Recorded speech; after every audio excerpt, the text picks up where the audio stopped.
뉴스탑10이 뽑은 1위는 바로 이겁니다. 조국 계좌에서 빠져나간 5천만 원. 이 얘기는 잠시 뒤에 짚어보기로 하고 1위부터 한번 알아볼까요? 이 과도한 수사라는 비판을 받았던 윤석열 총장은 정경심 교수의 구속으로 첫 관문을 넘은 셈입니다. 조만간 조국 전 장관을 소환 조사할 방침인데 새롭게 알려진 조국 전 장관 계좌에서 빠져나간 이 주식 대금 5천만 원에 검찰은 집중하고 있습니다. 관련 목소리부터 먼저 듣고 오겠습니다. 지금 문제의 제 처남도 제 돈을 빌려서 0.99%인가의 지분을 갖고 있다고 합니다. 근데 그 자체도 저는 이번 기회에 알게 되었는데 실제 어떤 일이 있었는지는 저는 검찰 수사를 통해서 밝혀질 것이라고 봅니다. 어떤 내용이 지금 검찰이 제대로 들여다보고 있는지, 왜 조국 전 장관 계좌에서 돈이 빠져나갔는지 그 흐름을 한번 화면으로 만나볼게요.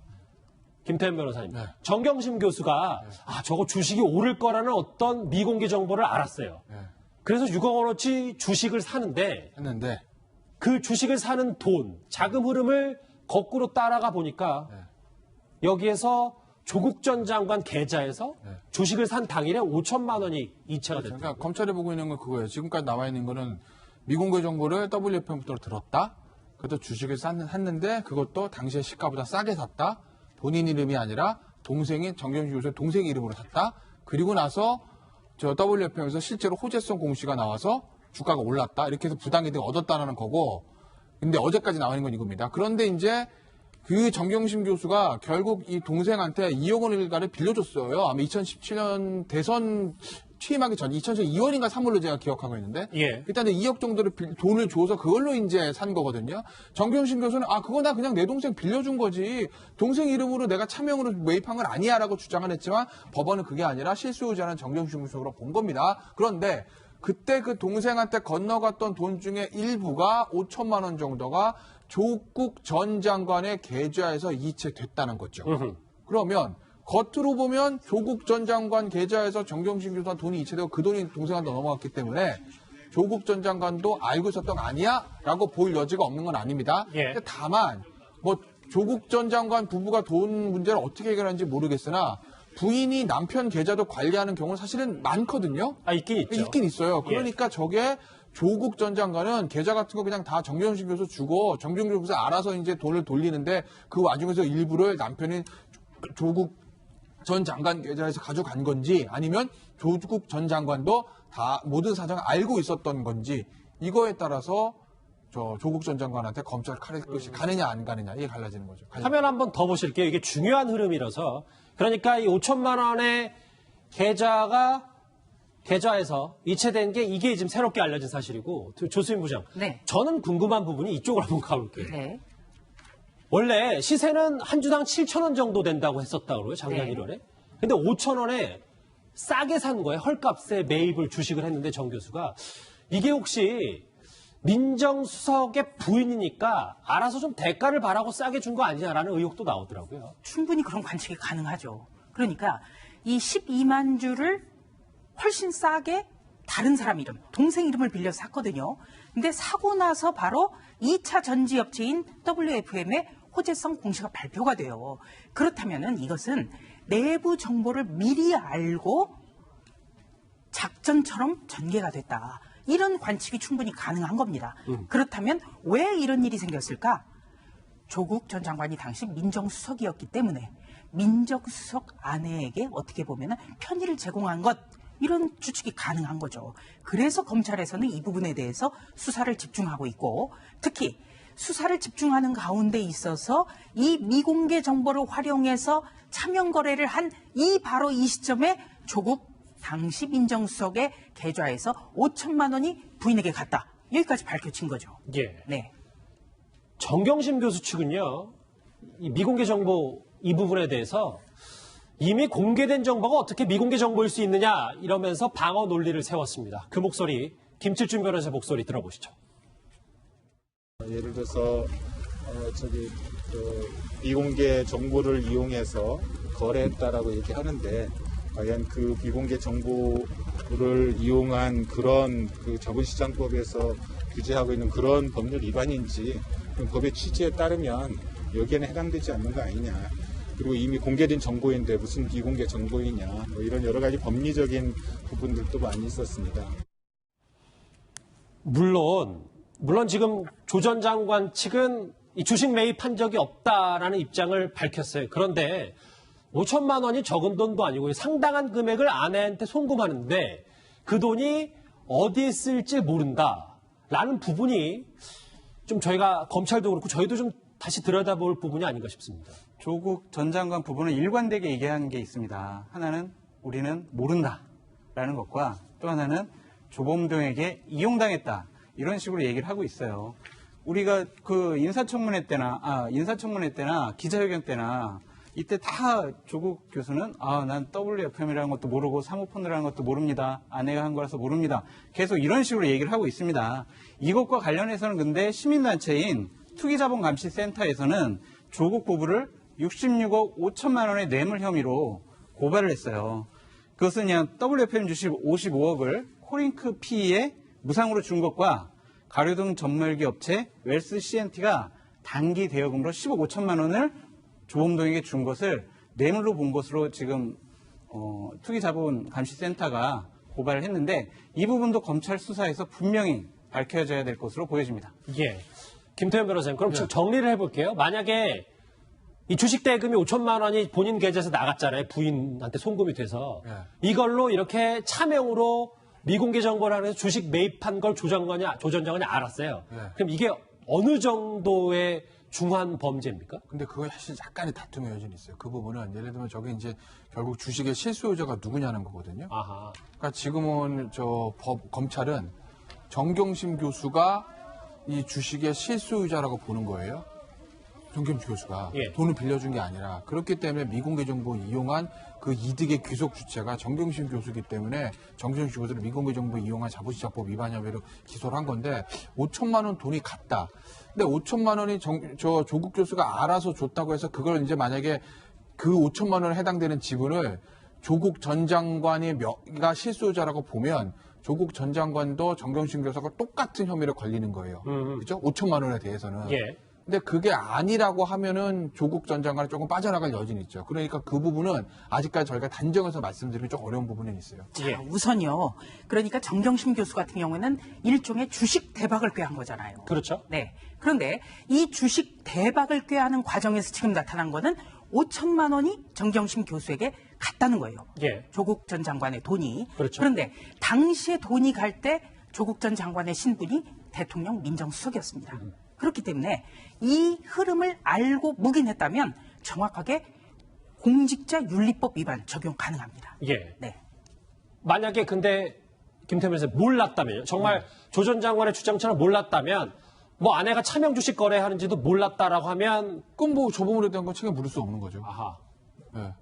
몰랐다고 하면은 예를 몰랐다. 예. 근데 뭐 아내가 내 통장에다 관리해서 돈을 가지고 알아서 투자하는데 있다고 쓴다고 했는데 나는 몰랐다라고 하면 그러면 그 부분에 대한 미공개 정보 이용 자본시장법 위반 이건 당연히 부를 수 없는 거죠. 그건 당연히 부를 수 없는 건데 알았다고 하고 하면 그다음 한 단계 더 나가서 금전 5천만 원에 대한 거에 실소유자를 조국 장관으로 볼 수 있느냐. 이게 또 쟁점이 되는 거죠. 그러면 아주 쉽게 상식으로 생각해야 돼요. 만약에 우리 김종석 앵커 부인이 5천만 원 입금해 달라 이렇게 했을 때 김종석 앵커는 어디다 쓰냐, 어디다 투자하냐 물어봅니까 안 물어봅니까? 일단 5천만 원이 없어서요. 예. 5천만 원이 있다고 하면 주더라도 아마 용처를 물었을 거예요. 예. 재산의 문제이기 때문에 예. 그게 상식입니다. 알겠습니다. 글쎄요. 이 5천만 원의 용처에 대해서 남편인 조국 전 장관이 묻지 않았고 일단 매입한 적이 없다라고 얘기를 하고 있기 때문에 알겠습니다. 조국 전 장을 향한 검찰의 칼 또 있습니다. 동양대 표창장 의혹 등 자녀를 둘러싼 입시 부정 혐의와 정 교수의 구속 핵심 사유로 꼽힌 바로 증거인멸입니다. 개혁과 진보를 주창했지만 많이 불철저했습니다. 젊은 세대에게 실망과 상처를 주었습니다. 법적 논란과 별개로 학생들에게, 국민들에게 죄송합니다. 본인도 자기 연구실에 있는, 영주에 있는 연구실에 있는 PC 내용을 봐서 점검을 해야 되지 않겠습니까? 연구실에 출근을 할 수 없는 조건이었기 때문에 그걸 가지러 간 것입니다. 첫 번째 핵심은 조 전 장관 계좌에서 빠져나간 5천만 원이었다면 두 번째, 김종욱 교수님, 검찰이요, 이 증거인멸 관련해서 정경심 교수가 혼자 단독으로 한 게 아니라 이 자체가 가족이 중심이 됐다라고 검찰은 보고 있는 것 같습니다. 일단 뭐 검찰이 그렇게 주장을 뭐 하겠지만 일단 가족들 얘기는 그런 게 아니고 지금 나와 있다라고 하는 건 뭐냐면 공익인권센터에서 인턴 증명서를 발급을 했는데 그 발급의 주체를 정확히 알 수도 없고 내용도 알 수 없다는 상황인 거고 또 하나가 이제 사택 피치에서 나온 인턴 증명서 직인이 없는 미완성 파일이 나왔다고 하는데 저는 이것만 가지고는 이거 혐의가 있다라고 저는 소명할 수 없는 상황이기 때문에 제가 볼 때 이 부분에 대해서는 검찰이 정확하게 좀 입증을 해야 된다는 생각이 있어요. 입증 책임을 질 수 있을까? 저 아까도 말씀드렸지만 5,800만 원에 대한 비용도 마찬가지지만 거기에 대해서 그 검찰이 명확한 입증 근거를 내지 않게 되고 서로가 예를 들면 그렇지 않았다고 얘기를 하게 된다면 실제적으로 재판부에서 거기에 대한 명확한 증거가 없는데 정황 증거만으로 거기에 대해서 유죄라고 판단할 수 있을 것인가에 대해서는 좀 다시 한번 판단할 필요가 분명히 있을 것 같습니다. 하지만 정황상으로 보게 되면 그런 가능성들로 추정되는 부분들이 상당 부분 있긴 하나 그것들을 확증할 만한 증거들을 제가 볼 땐 지금 검찰이 확실하게 내놨는지에 대해서 확인이 안 되기 때문에 좀 이상한 좀 지켜봐야 된다는 생각이 들어요. 그 부분, 증거인멸이 가족 전체가 한 것 아니냐는 검찰 시설은 앞으로 나오는 정황 증거를 좀 더 지켜봐야 된다. 알겠습니다. 어쨌든 이 큰 흐름이, 검찰의 큰 흐름이 이제 조 전 장관을 향하고 있는데요. 이쯤 되니까 조 전 장관 또 방어 전략을 세워야 될 그 시점이 온 것 같습니다. 근데 조수진 부장. 네. 제가 어제부터 한두 번은 언급을 하긴 했는데 조국 전 장관이 지금 변호인단을 꾸릴 준비를 하고 있다. 그런데 거기에는 뭐 이인걸 전 특감반장 이름 빠져 있다라는 보도도 접했었습니다. 네. 우선 이 조국 전 장관 같은 경우는 소환이 임박했기 때문에 자신의 사건을 전담하는 변호인들이 필요할 겁니다. 그런데 부인 정경심 교수 같은 경우에는 18명이나 되는 메머드급 변호인단, 그리고 그중에는 부장판사 출신이라든지 특수부 검사 출신 같은 전관들이 대거 투입됨으로써 아니 전관들에 대해서 어떤 예우를 하지 말자는 이른바 사법개혁과는 동떨어진 것 아니냐 이런 비판도 나왔거든요. 그리고 이인걸 변호사 같은 경우에는 지금 부인 정경심 씨의 변호인입니다. 그리고 이 정경심 교수 같은 경우에는 무려 11가지 혐의에 대해서 법원이 거의 다 소명됐다고 할 정도로 변호인단이 참패를 당했어요. 또 이인걸 변호사 같은 경우는 환경부 블랙리스트 사건으로 자신이 조사를 받고 있기도 합니다. 그렇기 때문에 이인걸 변호사를 제외하고 또 고위 법관이나 고위직 검사 출신을 배제하고 어떻게 보면 작은 개인 사무소 출신의 지인들을 중심으로 해서 변호인단을 꾸릴 것 같다. 이런 전망이 나오는 겁니다. 결국 가장 궁금한 건 이제 부인에 이어서 조국 전 장관마저도 구속될 가능성이 있느냐 이걸 텐데요. 오늘 박지원 의원 이렇게 대답을 했습니다.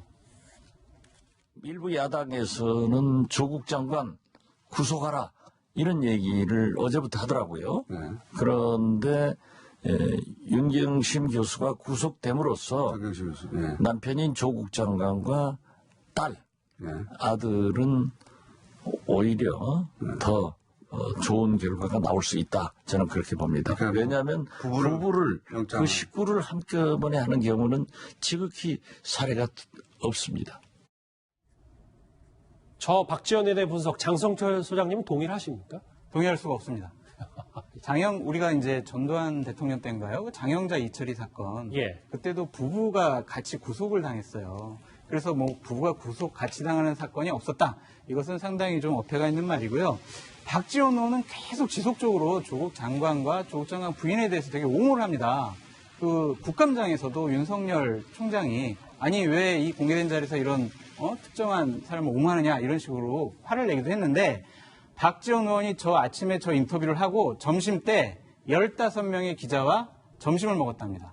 그러면서 마지막에 건배를 하면서 정경심을 위하여 이런 건배사를 했대요. 그래가지고 기자들이 상당히 이게 무슨 일인가라고 생각을 했다는데 이게 상식적이지가 않아요. 그럼 왜 과연 박지원 의원은 조국 장관 부부를 저렇게 옹호를 할까? 결국엔 내년 총선 때문이라고 생각을 합니다. 아직도 호남 지역에선 조국 장관을 옹호하고 문재인 대통령에 대한 지지도가 높으니 그거에 좀 기대보고 싶다라는 의미로 보여집니다. 오늘 저 라디오 인터뷰 끝나고도 지금 제작진이 저한테 사인을 줬는데 조국 화이팅이라는 얘기를 일단 박지원 의원도 했다고 하는데요. 박조수진 부장. 네. 우선 박지원 의원의 발언이 논리적으로 맞질 않아요. 자, 우선 첫째, 부부를 한꺼번에 구속되는 경우는 지극히 사례가 없다. 없어요. 거의 없습니다. 이철이 장영자 사건 대표적이죠. 그런데 지금 조국 전 장관은요. 부인이 한 것에 대해서 아무것도 모른다는 전략이었어요. 그렇다면 통상적으로 부부를 우리가 공동체로 보기 때문에 한 명만 구속을 하거든요. 근데 이런 경우에는 과연 정상적인 부부라고 볼 수 있느냐. 그 문제가 생겨요. 그리고 두 번째는 정경심 교수가 구속됨으로써 남편과 딸 아들은 오히려 더 좋은 결과가 될 수 있다. 아니 이게 무슨 얘기입니까? 부인이 구속된 것 조국 전 장관으로서는 굉장히 힘들 거예요. 그런데 부인이 구속됐으니 남편과 아들, 딸은 불구속될 가능성이 높아졌다. 이거는 어떻게 보면 굉장히 상처 주는 얘기 아닙니까? 안 해야죠. 저는 박지원 의원이 제발 좀 자중해 주셨으면 좋겠습니다. 스탑10 끝나고 박지원 의원한테 전화 오면 또 여러 가지 얘기를 같이 또 해보고 해야 될 텐데 장 소장님하고 조수진 부장이 얘기했던 이 부분, 그러니까 부부가 동시에 구속될 수도 있다는 부분 김태현 변호사도 동의하십니까? 뭐 구속된 사례가 없는 건 아니죠. 가장 최근에 제 기억에는 임창열 경기도지사하고 주혜란 원장이 아마 제가 알기로 그죠? 그 당시에 같이 공범으로 구속이 됐었어요. 그러니까 꼭 안 되는 건 아니에요. 또 부부가 공동으로 구속되는 게 뭐 구속 안 된다 이게 원칙은 아니고, 그러니까 이런 거 있잖아요. 부부가 같이 구속 안 된다. 2000년대 이후만 보면 임창열 전 지사, 주혜란 씨, 주혜란 원장, 그 다음에 부자가 구속 안 된다. 그런데 부자 구속된 게 LIG 3부자 구속됐어요. 그 다음에 모자가 같이 구속 안 된다. 근데 구속된 게 태광 이호진 회장하고 이선혜 상무 같이 구속됐어요. 그러니까 사례는 심심치 않게 있어요. 그러니까 안 된다 말다는 아닌데, 근데 문제는 아마 검찰이 이런 판단을 할 거예요. 지금 죄질로 보면 어찌됐건 정경주가 제일 크고 그 다음에 조국 전 장관, 그 다음에 아들, 딸입니다. 그러니까 아들, 딸 같은 경우는 제가 이제 왜 그렇게 말씀드리냐면 어찌됐든 간에 입시 부정 같은 경우 본인이 당사자고 본인이 미성년자가 아니라 성년이기 때문에 교과서성으로 하면은 저는 피의자가 된다고 봅니다. 그런데 이제 검찰은 두 번의 정무적 판단을 할 거예요. 하나, 온 가족을 다 기소하는 게 맞나? 아들과 딸을 기소를 할까 말까. 왜냐면 어찌됐든 간에 본인들이 당사자기 때문에 본인들이 저는 피의자성이 있다고 봐요. 하지만 이걸 그냥 입건을 해야 되나? 기소를 해야 되나? 기소를 해야 되나? 고민 한번 할 거예요. 두 번째 이제 더 큰 고민은 뭐냐면 조국 전 장관의 이제 기소는 저는 할 거라고 보고 구속 불구속 여부인데, 조국 전 장관하고 만약에 정경심 교수의 죄의 질이 동일하다면 이건 그냥 기소를 영장 칠 겁니다. 구속영장을. 되고 안 거. 왜냐면 예전에 부부가 구속됐던 사례들 그런 사례들이거든요. 근데 지금은 어찌됐든 정경심 교수가 주범이고 그거보다는 조국 전 장관 혐의가 좀 작기 때문에, 그렇기 때문에 검찰이 아마 좀 고민을 하긴 할 거예요. 검찰이 어떤 판단을 할지, 영장을 칠지 안 칠지는 지금으로서 저는 사실은 조금 예상은 되진 않아요. 하지만 어쨌든 고민은 좀 하긴 할 거다. 김태현 변호사님, 하나 짧게 하나 더요. 그러면 조국 전 장관 소환 전에 동생 영장 재청구할 거고 모친도 부르는 건 이제 기정사실화 된 거죠. 그럼 이제 정경심 교수의 구속으로. 그러니까 이제 조국 전 장관 동생은 이건 뭐 영장 재청구는 뭐 명확 관할한 거고 전 재청구가 나올 거라고 봅니다. 뭐 휠체어가 아니라 그냥 병원에 들어 누워 있어도 저는 이번에 영장이 나올 거라고 보는데, 문제는 이제 조국 전 장관 모친이에요. 교사 채용 비리에 관여한 의혹인데, 그런데 사실관계 확인 차원에서는 불러다 사정 청취해 볼 수는 있을 거예요. 근데 다만 80 모친을 피의자로 전환해서 기소를 할까? 그건 저는 아마 조금 검찰에서 안 할 가능성이 좀 높다고 봅니다. 네, 저는 조금 생각이 다른데요. 예. 이 태광그룹에 있어서 어머니, 그때 구속될 때 나이가 84세였어요. 그때 고령, 와병 여러 가지 이야기했거든요. 근데 구속영장 청구됐고 발부가 됐습니다. 조국 전 장관의 모친은 82세예요. 그리고 지금 계속 부인하고 있어요. 그래서 조사는 불가피할 것 같다. 기소 여부와는 달리. 그런데 중요한 건 윤석열 검찰총장의 수사 스타일입니다. 예. 수사 스타일은요, 무쇠 불처럼 간다. 아주 원칙론자예요. 그렇기 때문에 지금 조국 전 장관에 대해서도 구속영장 청구될 수 있고, 또 조국 전 장관의 어머니도 소환 조사할 수 있다. 이런 관측이 나오는 겁니다. 각자 전문가분들의 논리와 전망을 제가 쭉 들어봤어요. 알겠습니다. 자, 정경심 교수의 구속으로 검찰 이제 한숨 돌린 것 같은데, 특히 거취 문제까지 나왔던 윤석열 총장의 운시대폭도 좀 커진 것 같습니다. 영장이 기각되면 책임을 져야 돼요. 네. 이 국정농단 수사보다 더 많은 수사 인력을 가지고 한 달 반 동안 70군데 가깝게 압수수색을 하고 이렇게 했는데 영장이 기각될 정도로 이 수사 결과밖에 못 냈다 하면 최초의 판단이 잘못된 거잖아요. 그렇죠. 검찰이 뭐 한 달 넘게 수사했는데 나온 게 없다. 이런 얘기들이 많이 흘러나오고 있는 것으로 알고 있는데 뭐 수사 결과가 없는 건 아니죠. 이제 뭐 조금 있으면 다 드러날 텐데 조금 기다려 주시죠. 글쎄, 우리나라가 너무 지금 양극단으로 갈려서 뭐 윤 총장이 지금 정경훈수가 구속됐다고 해서 퇴진 목소리를 안 내는 건 또 아니겠습니다만 일단 윤 총장 본인의 거취 문제는 좀 많이 수면 아래로 가라앉겠어요. 예, 일단 뭐 법원에서 검찰 수사에 대해서 일단 1차적으로 영장 발부 관련 손을 들어줬기 때문에 또 그리고 다 아시겠지만 문재인 대통령 같은 경우 한번 인사를 하게 되면 그 부분에 대해서 책임을 계속 지우는 측면이 있기 때문에 저는 앞으로 소위 윤석열 검찰총장에 대한 거취 문제는 논란이 가라앉겠지만 저는 시간이 지나면 지날수록 계속 이 문제를 불거질 수밖에 없다는 생각이 들어요. 왜냐하면 이건 당장 지금 이거는 영장 발부에 대한 문제만 있는 거고요. 계속 앞으로 애들 재판이 벌어진다거나 아니 조국 장관 수사가 벌어진다거나 가족 수사가 벌어지는 과정에서 소위 검찰의 수사가 상당 부분 예를 들면 상식을 벗어나는 것들이 조금이라도 드러나게 된다면 아마 많은 이쪽에 조국 장관들 지지했던 분들 같은 경우 논란이 많이 불거지게 될 것이고요. 또 앞으로 계속 정치 실정과 관련해서도 제가 볼 때 끊임없이 검찰총장에 대한 거취 문제는 나올 수밖에 없는 상황이기 때문에 지금 당장에서는 윤석열 총장의 거취 문제가 가라앉겠지만 이것은 완전히 사라졌다고 보기는 어렵고 앞으로 가면 갈수록 이 논란이 좀 나올 거라는 생각이 들고요. 아까 좀 전에 좀 말씀을 드린 뭐냐면 좀 제가 좀 너무 안 나간 거 아니냐. 그러니까 예를 들면 조국 전 장관에 대해서 구속을 전제로 한 얘기들이 많이 나온 것 같아가지고요. 뭐 내용들을 들어보게 되면 구속을 할 수 있는 사유인가부터 예를 들면 공익인권센터에서 그 발부된 문제랑 아들, 딸 인터넷에서 발부 문제랑 증거인멸 방조 문제 이런 건데요. 뭐 이게 예를 들면 고맙다 인사했다 이런 측면들이 많이 있기 때문에 이것도 조사를 해야 될 문제인 거지 구속을 전제로 해서 구속을 하냐 마냐의 문제로 가는 건 문제가 있을 것 같고요. 박지원 의원 얘기도 제가 볼 때는 상식적으로 많은 집안 문제들이 다 걸려 있는데 누구까지 구속은 되겠냐라고 하는 이런 정도의 접근으로 좀 보는 게 맞다고 생각이 들어요. 마지막 발언에서 질문 3개의 답을 다 해주셨어요. 조금 입장이 다르시네요. 예. 자, 지금까지 조국 전 장관과 윤석열 총장의 핵심 포인트들을 짚어봤다면 다음 주제 법무부와 서울대로 각각 가보겠습니다. 다음 주제 바로 확인합니다.